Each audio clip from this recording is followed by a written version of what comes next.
اعوذ باللہ من الشیطان الرجیم بسم اللہ الرحمن الرحیم یسألونک عن الانفال قل الانفال للہ والرسول۔ اے نبی صلی اللہ علیہ وسلم، یہ لوگ آپ سے اموال غنیمت کے بارے میں پوچھ رہے ہیں۔ آپ کہیے کہ اموال غنیمت کل کے کل اللہ اس کے رسول صلی اللہ علیہ وسلم کے ہیں۔ فاتقوا اللہ واصلحوا ذات بینکم وَأَطِیعُوا اللَّهَ وَرَسُولَهُ إِن كُنتُم مُؤْمِنِینَ۔ بس تم اللہ کا تقوی اختیار کرو اور اپنے آپس کے معاملات درست کرو، اور اللہ اس کے رسول صلی اللہ علیہ وسلم کی اطاعت کرو اگر تم مومن ہو۔ یہاں مال غنیمت کے لیے لفظ انفال استعمال کیا گیا ہے۔ انفال جمع ہے نفل کی، اور نفل کے معنی ہے اضافی شے۔ مثلا نماز نفل جسے ادا کر لیں تو باعث ثواب ہے، اور اگر ادا نہ کریں تو مواخذہ نہیں۔ اسی طرح جنگ میں اصل مطلوب شے تو فتح ہے، جبکہ مال غنیمت ایک اضافی انعام ہے۔ انما المؤمنون الذین اذا ذکر اللہ وجلت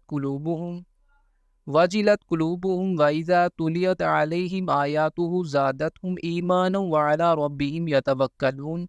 حقیقی مومن تو وہی ہے کہ جب اللہ کا ذکر کیا جاتا ہے تو ان کے دل لرز جاتے ہیں، اور جب انہیں اس کی آیات پڑھ کر سنائی جاتی ہیں تو ان کے ایمان میں اضافہ ہو جاتا ہے، اور وہ اپنے رب ہی پر توکل کرتے ہیں۔ الذین یقیمون الصلاۃ ومما رزقناہم ینفقون، جو نماز کو قائم رکھتے ہیں اور جو کچھ ہم نے انہیں دیا ہے اس میں سے خرچ کرتے ہیں۔ اولئک هم المؤمنون حقا، یہی لوگ ہیں جو حقیقی مومن ہیں۔ لہم درجات عند ربہم ومغفرۃ ورزق کریم، ان کے لیے ان کے رب کے پاس اونچے درجات اور مغفرت اور عزت والا رزق ہے۔ کما اخرجک ربک من بیتک بالحق وان فریقا من المؤمنین لکارہون، جیسے کہ نکالا آپ کو اے نبی صلی اللہ علیہ وسلم آپ کے رب نے آپ کے گھر سے حق کے ساتھ، اور یقیناً اہل ایمان میں سے کچھ لوگ اسے پسند نہیں کر رہے تھے۔ یعنی جس طرح اس وقت یہ لوگ خطرے کا سامنا کرنے سے گھبرا رہے تھے، حالانکہ حق کا مطالبہ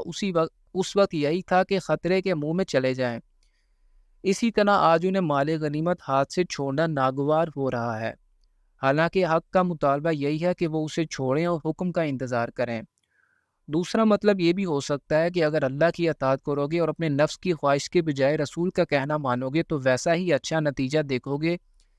جیسا ابھی جنگ بدر کے موقع پر دیکھ چکے ہو، کہ تمہیں لشکر قریش کے مقابلے پر جانا سخت ناگوار تھا اور اسے تم ہلاکت کا پیغام سمجھ رہے تھے، لیکن جب تم نے حکم خدا اور رسول کی تعمیل کی تو یہی خطرناک کام تمہارے لیے زندگی کا پیغام ثابت ہوا۔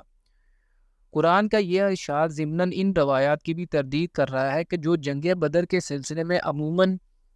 کتب سیرت و مغازی میں نقل کی جاتی ہیں، یعنی یہ کہ ابتداً نبی صلی اللہ علیہ وسلم اور مومنین قافلے کو لوٹنے کے لیے مدینہ سے روانہ ہوئے تھے، پھر چند منزل آگے جا کر جب معلوم ہوا کہ قریش کا لشکر قافلہ کی حفاظت کے لیے آ رہا ہے،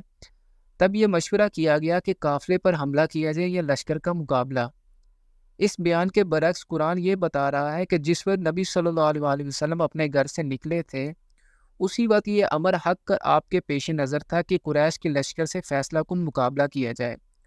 اور یہ مشاورت بھی اسی وقت ہوئی تھی کہ قافلے اور لشکر میں کس کو حملہ کے لیے منتخب کیا جائے، اور مومنین پر یہ حقیقت واضح ہو چکی تھی کہ لشکر ہی سے نمٹنا ضروری ہے۔ پھر بھی ان میں سے ایک گروہ اس سے بچنے کے لیے حجت کرتا رہا، اور بالآخر جب آخری رائے یہ قرار پا گئی کہ لشکر ہی کی طرف چلنا چاہیے تو یہ گروہ مدینہ سے یہ خیال کرتا ہوا چلا کہ ہم سیدھے موت کے منہ میں ہانکے جا رہے ہیں۔ یجادلونک فی الحق بعد ما تبین، وہ لوگ آپ صلی اللہ علیہ وسلم سے جھگڑ رہے تھے حق کے بارے میں اس کے بعد کی بات ان پر بالکل واضح ہو چکی تھی۔ کأنما یساقون الی الموت وهم ینظرون، وہ لوگ ایسے محسوس کر رہے تھے جیسے انہیں موت کی طرف دھکیلا جا رہا ہو اور وہ اسے دیکھ رہے ہوں۔ وَإِذْ يَعِدُكُمُ اللَّهُ إِحْدَى الطَّائِفَتَيْنِ أَنَّهَا لَكُمْ، اور یاد کرو جب کہ اللہ وعدہ کر رہا تھا تم لوگوں سے کہ ان دونوں گروہوں میں سے ایک تمہیں مل جائے گا۔ وَتَوَدُّونَ أَنَّ غَيْرَ ذَاتِ الشَّوْكَةِ تَكُونُ لَكُمْ، اور اے مسلمانوں تم یہ چاہتے تھے کہ جو بغیر کانٹے کے ہے وہ تمہارے ہاتھ آئے۔ تم لوگوں کی خواہش تھی کہ لشکر اور قافلے میں سے کسی ایک کے مغلوب ہونے کی ضمانت ہے تو پھر غیر مسلح گروہ یعنی قافلے ایک کی طرف جایا جائے، کیونکہ اس میں کوئی خطرہ اور خدشہ نہیں تھا۔ قافلے کے ساتھ بمشکل 50 یا 100 آدمی تھے، جبکہ اس میں 50,000 دینار کی مالیت کا ساز و سامان بھی تھا، لہٰذا اس قافلے پر بڑی آسانی سے قابو پایا جا سکتا تھا۔ اس رائے کے حامی لوگوں کی دلیل یہ تھی کہ ہمارے پاس تو ہتھیار بھی نہیں اور سامان رسد وغیرہ بھی ناکافی ہے، ہم مدینہ سے پوری تیاری کر کے نہیں آئے، لہٰذا یہ بہتر ہوگا کہ پہلے قافلے کی طرف جائیں، اس طرح ہمیں ساز و سامان بھی مل جائے گا، اہل قافلہ کے ہتھیار بھی ہمارے قبضے میں آ جائیں گے اور اس کے بعد لشکر کا مقابلہ ہم بہتر انداز میں کر سکیں گے۔ تو گویا عقل و منطق کے اعتبار سے یہ بھی رائے بظاہر بہت معقول تھی۔ وَيُرِيدُ اللَّهُ أَن يُحِقَّ الْحَقَّ بِكَلِمَاتِهِ وَيَقْطَعَ دَابِرَ الْكَافِرِينَ، اور اللہ چاہتا تھا کہ اپنے فیصلے کے ذریعے سے حق کا حق ہونا ثابت کر دے اور کافروں کی جڑ کاٹ دے۔ لِيُحِقَّ الْحَقَّ وَيُبْطِلَ الْبَاطِلَ وَلَوْ كَرِهَ الْمُجْرِمُونَ، تاکہ سچا ثابت کر دے حق کو اور جھوٹا ثابت کر دے باطل کو، خواہ یہ مجرموں کو کتنا ہی ناگوار ہو۔ اِذْ تَسْتَغِیثُونَ رَبَّکُمْ فَاسْتَجَابَ لَکُمْ أَنِّی مُمِدُّکُمْ بِأَلْفٍ مِّنَ الْمَلَائِکَةِ مُرْدِفِینَ، یاد کرو جب تم لوگ اپنے رب سے فریاد کر رہے تھے تو اس نے تمہاری دعا قبول کی تھی کہ میں تمہاری مدد کروں گا 1000 ملائکہ کے ساتھ جو پے در پے آئیں گے۔ وَمَا جَعَلَهُ اللَّهُ إِلَّا بُشْرَىٰ وَلِتَطْمَئِنَّ بِهِ قُلُوبُكُمْ، اور اللہ نے اس کو نہیں بنایا مگر تمہارے لیے بشارت اور تاکہ تمہارے دل اس سے مطمئن ہو جائے۔ وَمَن نَّصْرُ إِلَّا مِنْ عِندِ اللَّهِ إِنَّ اللَّهَ عَزِيزٌ حَكِيمٌ،